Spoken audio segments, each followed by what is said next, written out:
looking at thought rather than from thought.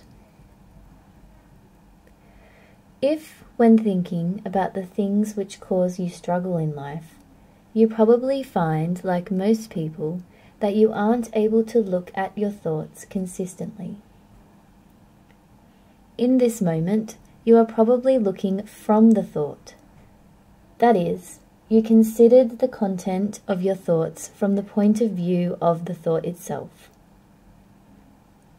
Here are a few examples of what we mean when we say looking from a thought.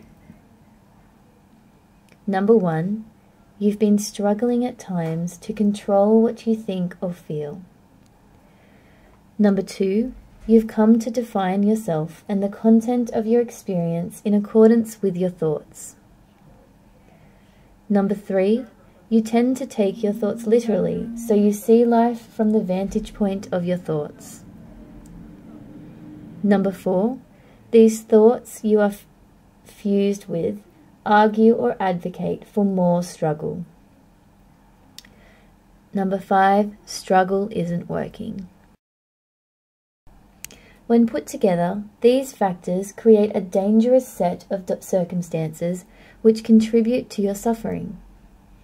However, rather than trying to learn to control what you feel and think, we can learn to see that you are merely having thoughts and experiencing emotions.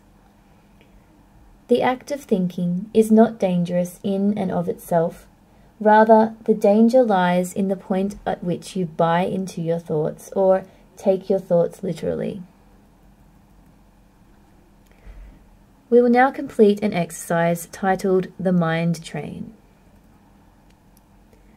Sometimes it is okay to take thoughts literally. For example, when dealing purely with external problems, fusing our thoughts with what is happening in real life is relatively harmless. This is not so for the internal world of the self.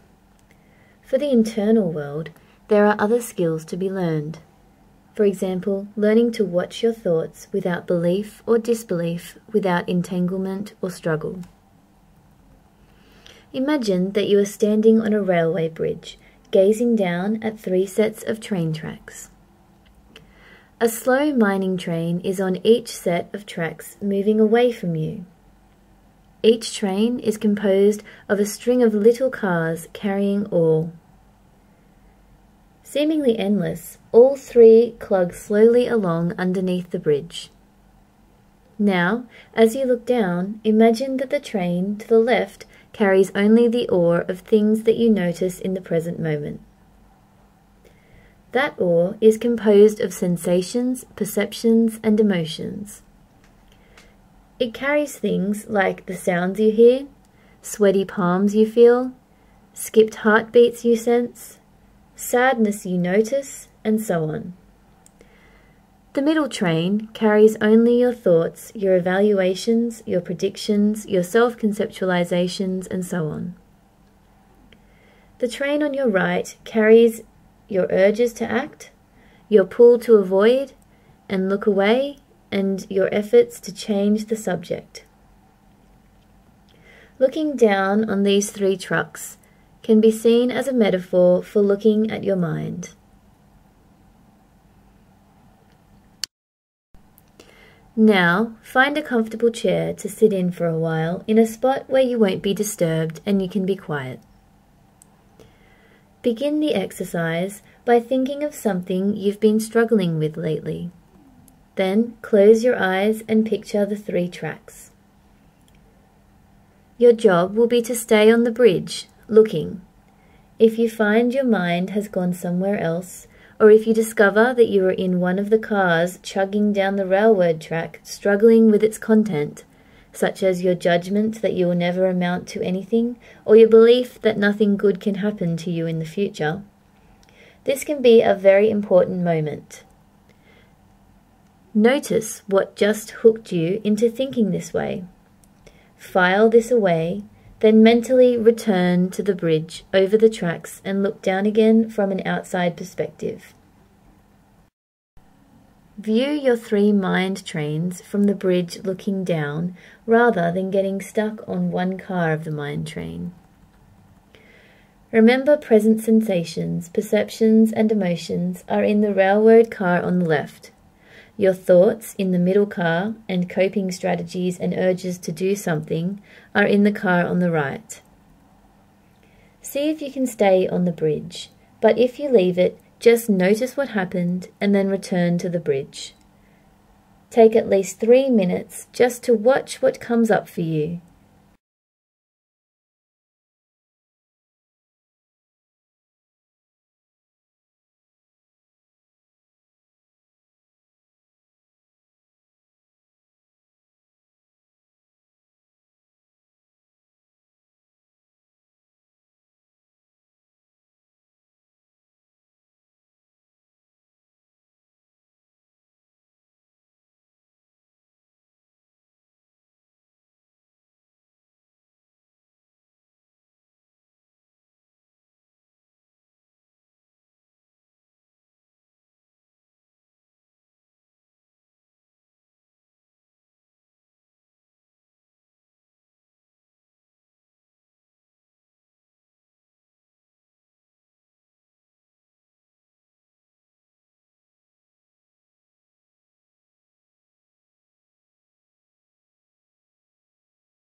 Now, in the following chart, write down some of what you noticed when you were standing on the bridge observing the 3 sets of railway cars.